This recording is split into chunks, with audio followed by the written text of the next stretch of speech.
రాఘవ అందుకున్నాడు.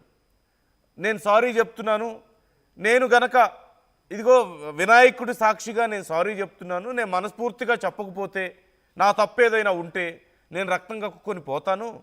ఒకవేళ నేను చెప్పిన సారీని గనక మీరు యాక్సెప్ట్ చేయకపోతే 2026 వస్తుంది కదా, ఇక సంవత్సరం అంతా మీరు నాశనం అయిపోతారు, దరిద్రం చుట్టుకుంటుంది, మీకు నాలుక మీద మచ్చలు ఉన్నాయి, నా సారీ అంటే నువ్వు సారీ చెప్తే సారీ యాక్సెప్ట్ చేయాలి, నువ్వు తిడితే బూతులు కూడా యాక్సెప్ట్ చేయాలి, నువ్వు ఏది చెబితే అది యాక్సెప్ట్ చేయాలా, అంతేనా? అందితే జుట్టు లేదంటే కాళ్ళు పట్టుకుంటారు, మీ ఇష్టం. నోరు మూసుకొని ప్రజలు ఉండాలా?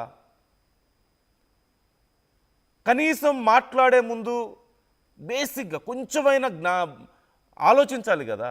ఏమైపోయింది? నోటికొచ్చినట్లు. అసలు అంత దారుణంగా ఎవరైనా మాట్లాడతారా? ఏం చెప్పాలనుకుని ఏం మాట్లాడారో అర్థమవుతుంది అసలు.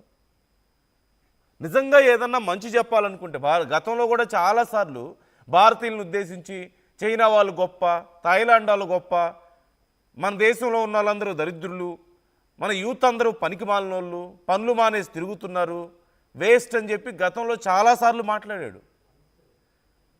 మన దేశం మీద తింటూ మన దేశం సబ్స్క్రైబ్ చేసుకోవడం వల్లే అతనికి డబ్బులు వస్తున్నాయి, వాటితోనే అతను చాలా విలాసంగా బతుకుతున్నాడు, చాలా లావిష్గా బతుకుతున్నాడు అక్కడ. కానీ అక్కడికి వెళ్ళి మళ్ళీ భారతదేశం వేస్ట్ అని, భారతదేశంలో యూత్ వేస్ట్ వాళ్ళని నోటికొచ్చినట్లు మాట్లాడడం. ఇక వీటన్నిటితో పాటు ఇక ఆటగాండని చెప్పుకుంటూ ఈ నానా గందరగోళం చేసాడు, మనం చూస్తూనే ఉన్నాం. అతను చేస్తున్నటువంటి ఆ వీడియోల్లో పచ్చి బూతులు చాలాసార్లు మాత్రం నీతులు చెప్తుంటారు, పైకి నీతులు చెప్తుంటారు, పచ్చి బూతులు మాట్లాడారు. సరే, అవన్నీ పక్కన పెడితే ఏదైనా ఒక విషయం గురించి ఒక అభిప్రాయం చెప్పాలంటే మనం చూస్తున్నాం, ఆ పుచ్చకాయ పట్టుకొని ఎంత దరిద్రమైనటువంటి ఎక్స్ప్లెనేషన్లు ఇచ్చాడో మనకు తెలుసు.